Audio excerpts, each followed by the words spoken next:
Good morning, y'all. It's Mr. Smith. In this first problem, we're going to be dealing with midpoint in all these problems. Different ways they can ask you, or different ways questions can be used that need midpoint formula. So in this problem, we're going to find the midpoint of x and y. So again, just to remind you, the midpoint formula is x. I always do x2 plus x1. It really doesn't matter. I usually put the 2 first because in the majority of our formulas the 2 needs to go first. All divided by 2. And then we have y2 plus y1 all over 2. And I'm going to label this x1, y1, x2, y2. So all we need to do is plug in our numbers, just like slope formula basically, and then we'll have our answer. So we're going to plug in 7 for x2. I'm going to plug in 5 for x1. Put that over 2. For y2, we're going to put negative 12. For y1, we're going to put 6. And that's all over 2. 7 plus 5 is 12. Negative 12 plus 6 is negative 6. 12 divided by 2, 6. Negative 6 divided by 2, negative 3. So the midpoint of x and y is 6, comma, negative 3.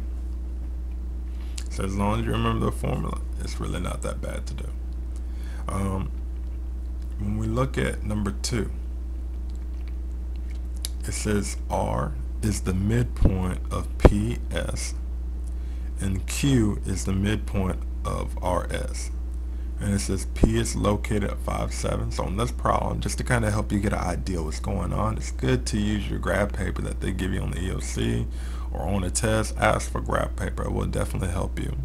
So we're going to go and plot P, and P is located at 5, 7. So I'm going to go to 5, I'm going to go up to 7.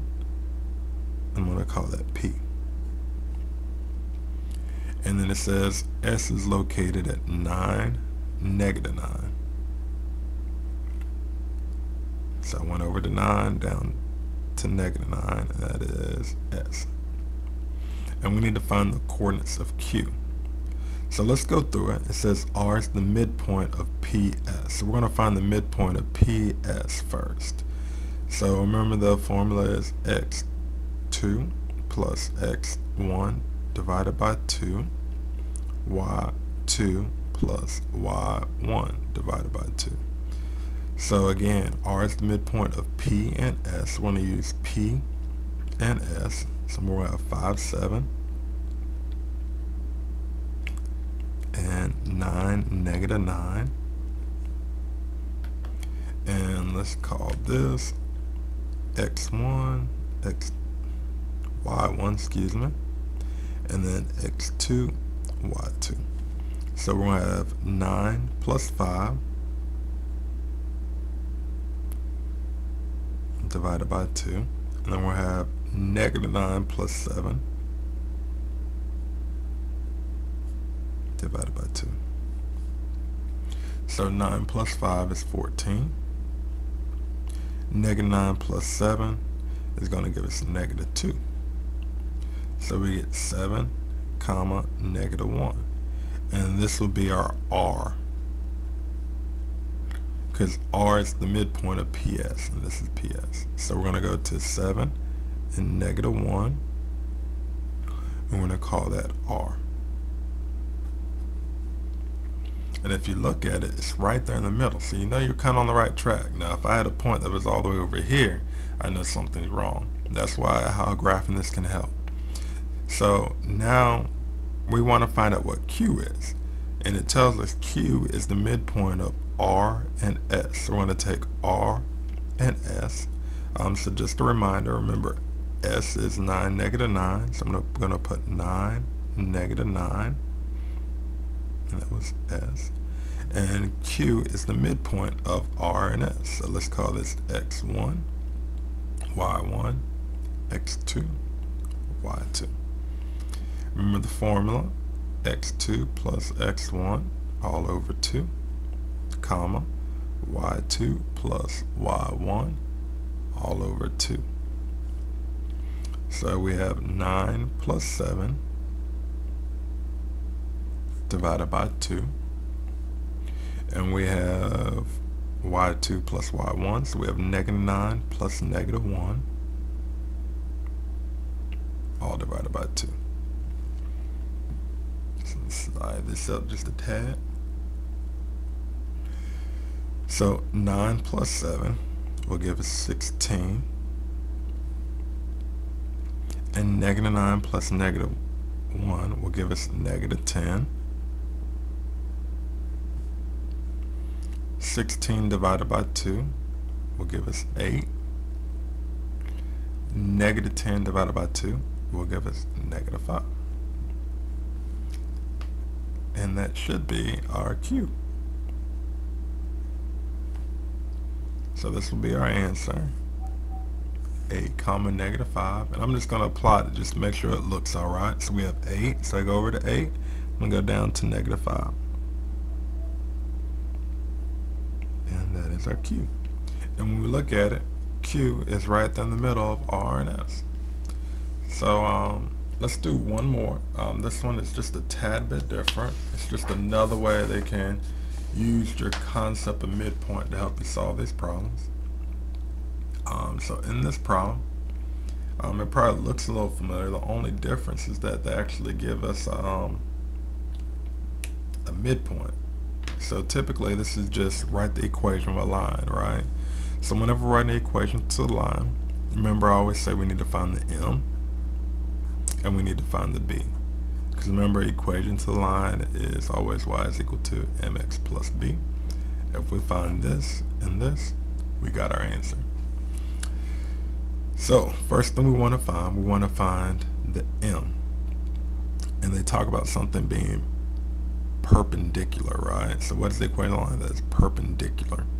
So in order to do this, we have to find the slope, right? So we're trying to find the line that is perpendicular to JL. So if we find the slope of JL, we can find the perpendicular slope.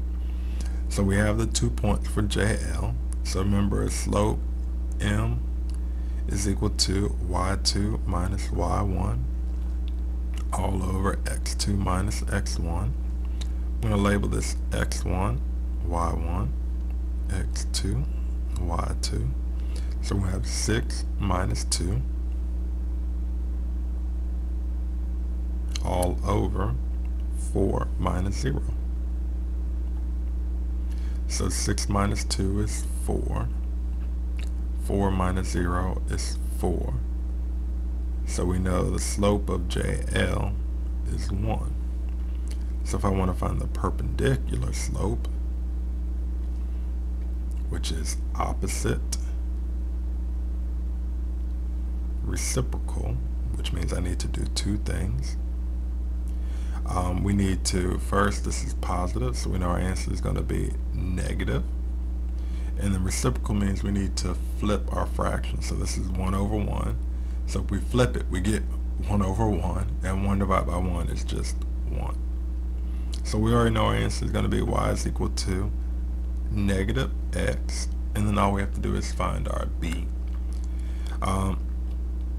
So to find our b, typically we'll use these points, but this does not pass through those points, right? It's passing through K.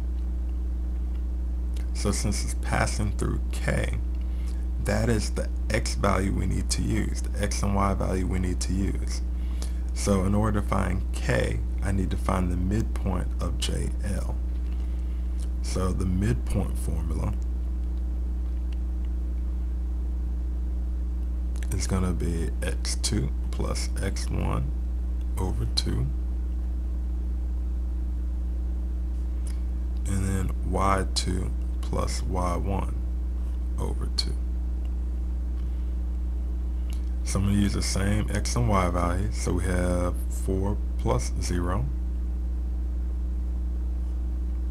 and then we have 6 plus 2. 4 plus 0 is 4. 4 divided by 2 is 2. 6 plus 2 is 8. 8 divided by 2 is 4. So this line needs to pass through 2 comma 4 because this is k. So it needs to pass through 2 comma 4.